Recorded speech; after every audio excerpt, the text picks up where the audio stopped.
How did Kaizer Chiefs lose to Polokwane City? Well, that's exactly what we are talking about in this video. We'll start by the shape, which once again, as we know our coach, he usually tweaks things. And in this game, he tweaked it and it was some sort of a back three.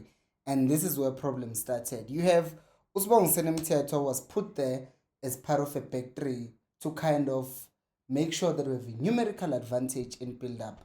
But Polokwane City were really not interested in this because teams that play in a back three usually are trying to invite pressure deep, like in build-up. And by so doing, then you're expecting them to also commit three players in that press. But if you look at Polokwane City in this freeze frame, this is like the first minute. You can clearly see they are not like aggressively pressing towards Abomtetwa. They're actually just watching them. And that's the first problem. Now, if you see the second problem is that obviously Mteto is there to also try and find those long range passes to Abo Cross and Abo Duba. But the second problem that we have here is the fact that you look at our number 10s. You see Mtusha Balala over there. You see Gaston Sereno also there, both highlighted. Now, the issue with this is one, Usirino is too central and is competing with people who are taller than him. So putting him there in a more advanced position is suicidal because he's never going to get the ball. He would be better off being that wide player instead of cross and receiving the ball from wide and trying to dribble. So we're never finding Usireno with those balls, and Ebola Velo was tried and we tried to play the ball to the wide side. Once again, you see that Usireno is making a run again. You also see the person who's on the ball, Ugutumtu Shabalal. Once again, you look at your people here. Sereno and Blom are the furthest forward in terms of being the 10s. And then you have Umart and you have Umdu, the people who are circled, the ones who are supposed to be making the midfield 4. The problem with this, again, you see Sereno is marked. Ublom is kind of marked by the other player who's not really marking him, but he's just making sure that it doesn't get the pass. So our creative player, Sereno, is not in a position whereby he can get the ball. And then you are pushing Ublom, who's not the most creative of the people that you have.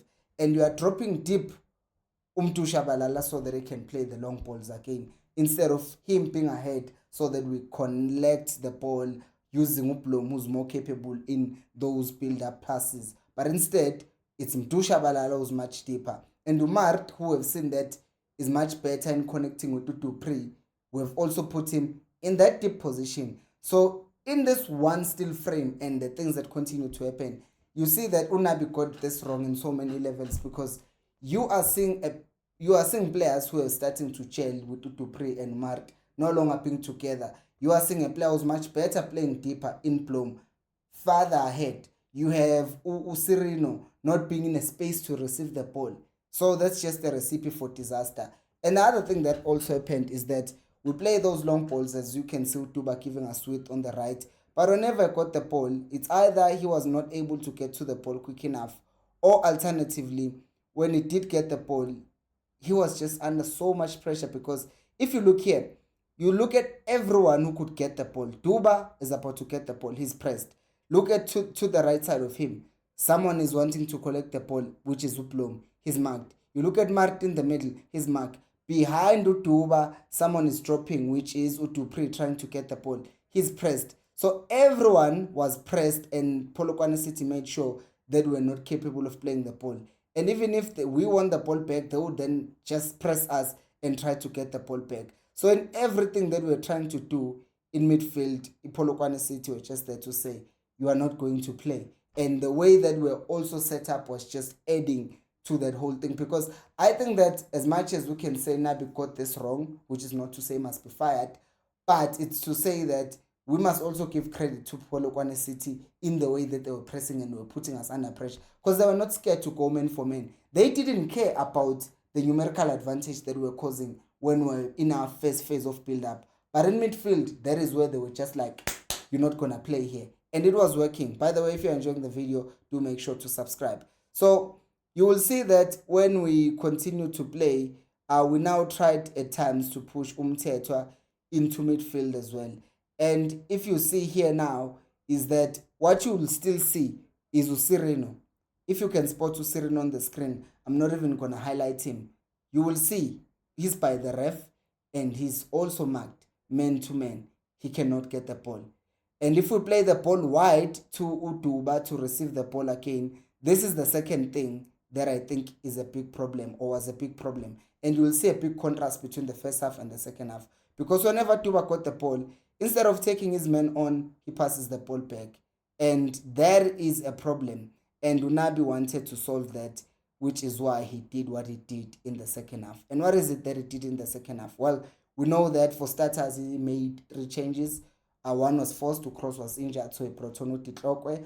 I would have thought Martian would have been a better option. Titlokwe did have a good game, but Martian is much more creative and we were called down, so I did not get why he did not bring an attacking player, because in any case ended up taking Uplom on the right side so that they can bring in a more attacking player. I'm just saying, on the side. And then he brought on Uvilagazi no Potsane. Now, contrast what Potsane was doing with Ushabalal, contrast what Mpotsane and Vilagazi did, you will see that there is also a secondary issue that we need to talk about these players. So, the shape obviously changes because it wasn't working. And you see now that Umtetwa is no longer sitting as part of a back 3, but is now pushing into midfield.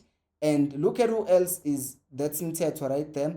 And look at Dupree. He's the one who's dropping so deep to overload in midfield, so that maybe somehow he and Mart can now combine, because you can see just to the right of Dupree, there is Umart. Maybe coach was trying to get them to combine better, and then, or the secondary thing that seemed to be the fact actually is the fact that when Chiefs tried to play the ball once again, they would get Umtetwa and they would try to get Potsane isolated and Uvilagas isolated there on the right as well.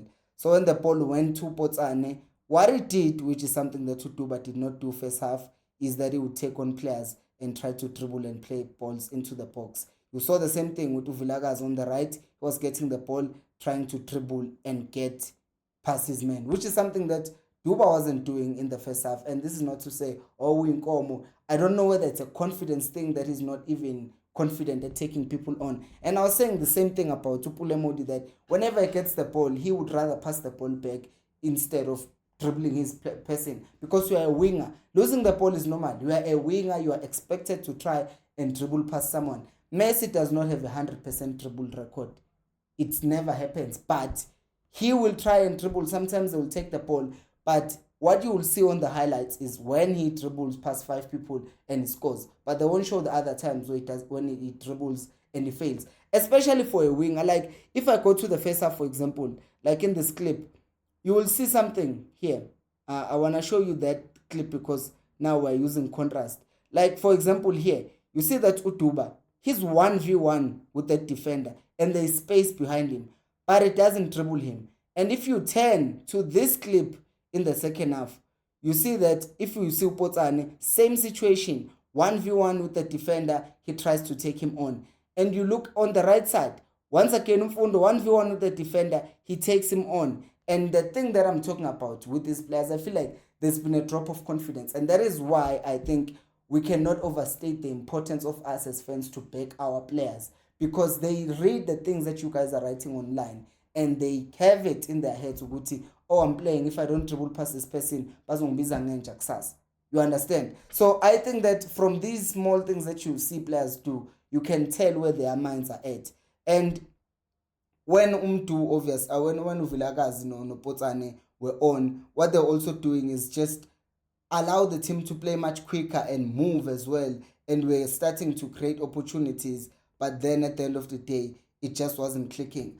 I would talk about the goal that we considered, the goals actually, but there's an entire video that I'm making about the goals that Kaizer Chiefs have considered so far this season. And we're going to look at how every goal has come about and who's to blame for that. So just stay tuned for that video. It's coming on tomorrow. So thank you so much for watching. What did you think of the game? Let me know down in the comment section below. Pin the foot. Thank you so much for watching. And until next time, remember, equals Alpelumo.